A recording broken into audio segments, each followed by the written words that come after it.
Hi everyone! Welcome again to another vlog. This is Pearly Abs and ito na nga pala yung last video natin ng pag-harvest dito sa garden bago tayo umuwi sa Pilipinas.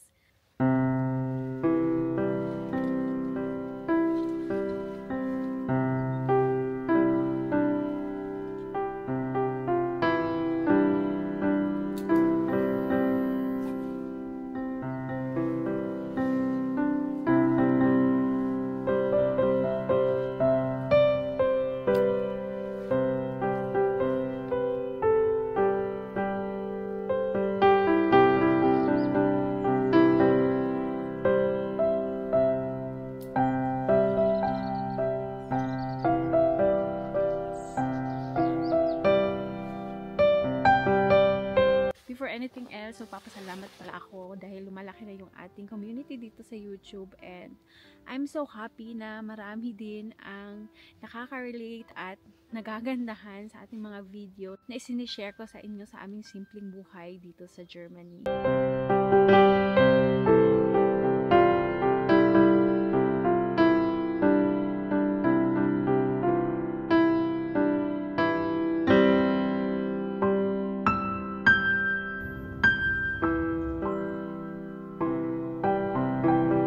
And we also have ilang piraso ng ampalaya, so i-harvest na natin ngayon.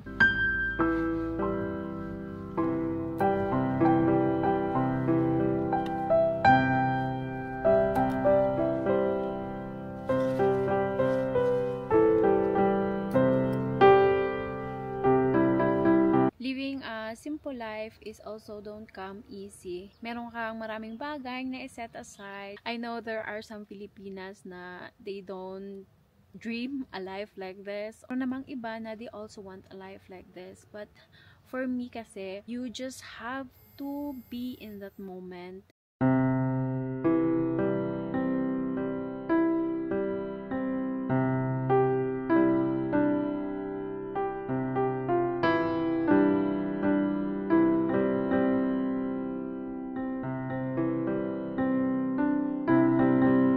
People, whenever or wherever they are in the situation, it's like a kind of burden because I have a life like this, she's living a life like that, and gusto ko din ng ganyang buhay. For me kasi, you just have to live the moment, you just have to live what you have right now and be happy and contented sa mga maliliit na bagay.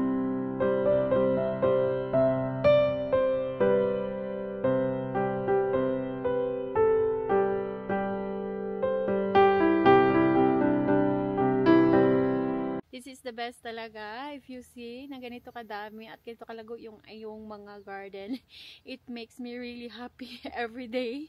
Ayan, di ba tuwang-tuwa na naman mamaya yung aking anak at ang aking asawa. And ito syempre is gagawin nating tomato sauce and yung mga tomato sauce natin na yung ating mga kamatis na hindi natin maibigay sa iba, nating kababayan, and also to some of our other friends, gagawin nating tomato sauce so we can stock it and of course give to someone na if they will like tomato sauce. Ayan sobrang ganda.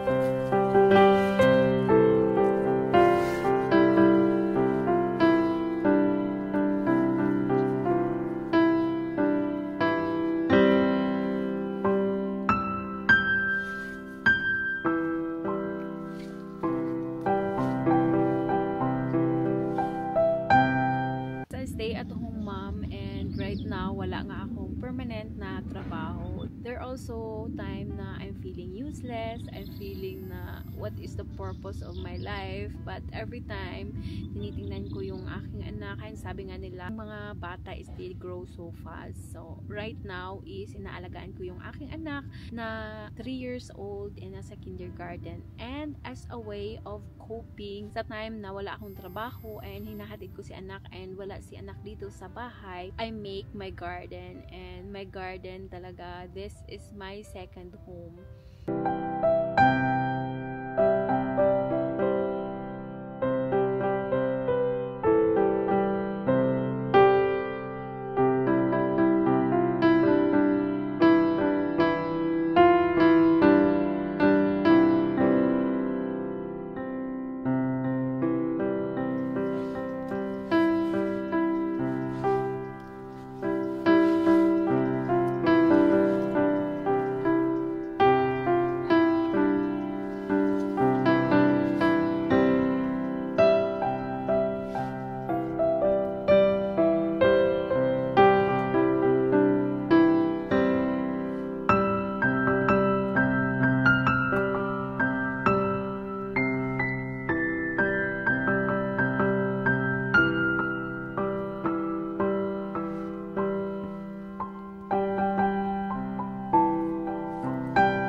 every time I feel doubt on myself sa mga decision sa buhay and for everyday stress is pumupunta ako dito sa garden, and it just makes me happy na nakikita na lumalaki yung aking mga garden. So we grow up na thinking we need a lot of money, we need to work hard and earn a lot of money to have a luxurious life. There's also another type of luxury for me. I don't need to have money to buy food na maipapakain ko sa aking pamilya because I have food from my garden, and I can say na it's fresh at pinagpaguran ko siya, and I know that it's organic talaga, na from the beginning ako yung nag-alaga nito. I don't have any fertilizer na nilagay dito. It really makes me happy na nakikita ko na yung mga ginagawa ko dito sa garden is nagkaroon naman siya ng kabuluhan.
Them are saying, oh, malaki naman ang anak mo, you can go to work.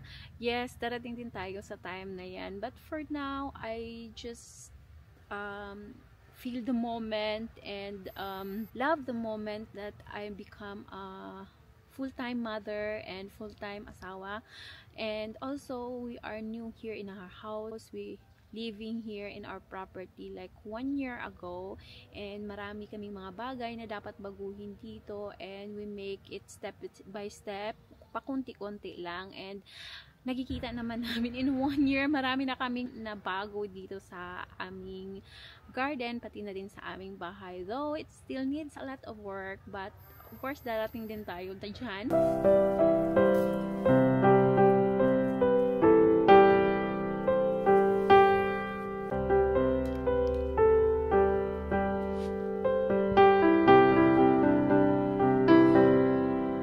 I realized na hindi pala pera yung basihan to be rich. If you are contented sa iyong buhay and you have a happy family and you have peace of mind, in that way I can also feel na masagana yung aking buhay.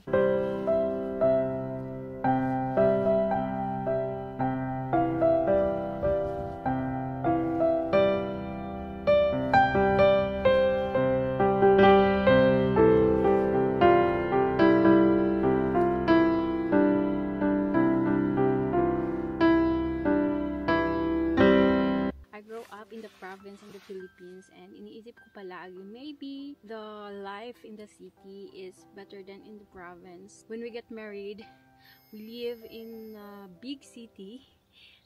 We are married in Berlin and we live in a city in Berlin. As a countryside girl, I am now realizing na mas maganda pala talaga manirahan sa province where there is peace. Iba pa din talaga yung fresh air, yung katahimikan, without the pollution and everything. Ang mga Filipina dito sa Germany, you can also see na iba't iba yung their way of lifestyle. So you cannot really compare us to the other people or the other Filipinas who are living here in Germany, because nga we are in different places, we have different lives. I think we are here to survive.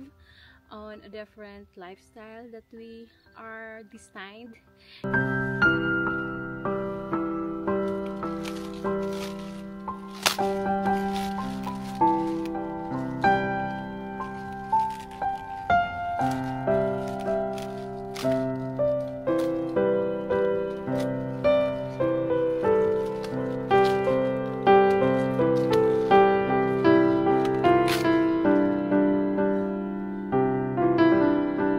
First time kong magka-harvest ng red cabbage. Ganyan yung kanyang itsura. Ang ganda. Meron pa tayong ilan pero hindi pa masyadong ripe o hindi pa pwedeng i-harvest. Maliliit pa.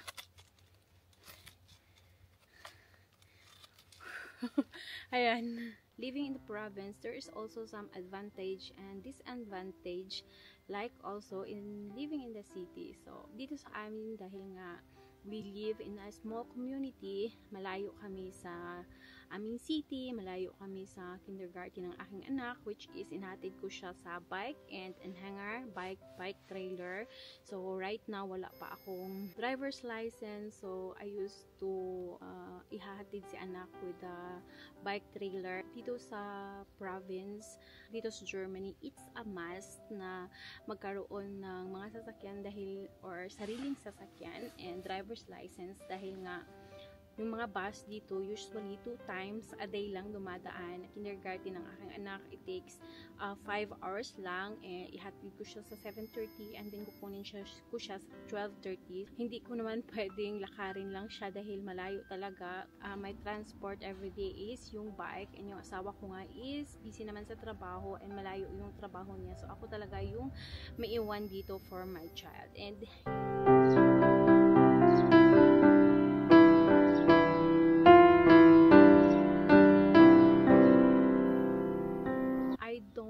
regret na of 6 years na ako dito sa Germany na hindi ako nakatrabaho because I focus on my family dahil I grew up without family, and one of my dream talaga is my children will have a good family. Emptiness. So right now ko siya hinihil with my own family. At hindi naman ako din mahilig gumala. Meron naman ako mga friends.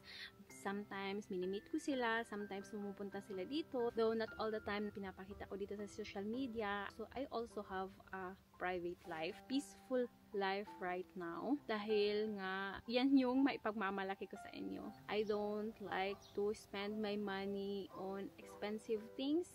Bet ko pang bumili ng mga gamit sa bahay kaysa bumili ng mga like mamahaling bags, mamahaling mga gamit. Dahil para sa akin, it's just the same. Like, mamahaling bag and murang bag, for me, it's just the same. Of course, some people will be happy if they will have like mamahaling bag. Feel like the happiness is just temporary. Above everything, I'm also most grateful sa aking asawa dahil siya talaga yung nag-insist na bumili kami ng bahay, bumili kami ng malaking garden para magkaroon kami ng garden, and this is the best decision na ginawa naming mag-asawa for 6 years namin na pagsasama.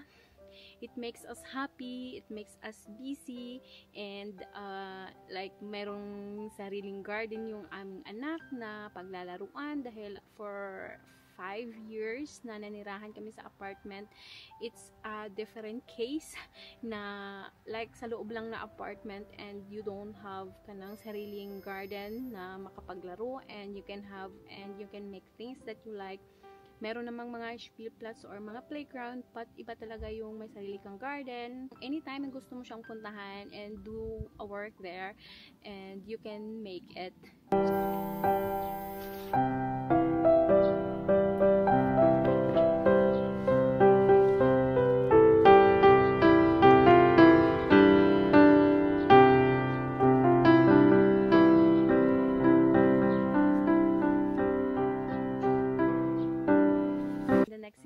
Matagal tayong hindi makapag-video dito sa garden at dito sa aming probinsya and village life dito sa Germany dahil bibisita tayo sa Pilipinas, and I hope you find joy in our videos, and soon we will be sharing our video on our vacation in the Philippines, in the province of the Philippines kung saan ako tumira and kung saan ako lumaki. I also prepare some heartwarming videos for you. Sana magustuhan nyo din yung ating mga videos for our vacation in the Philippines. So, right now, thank you so much for watching and we'll see us again in our next vlog.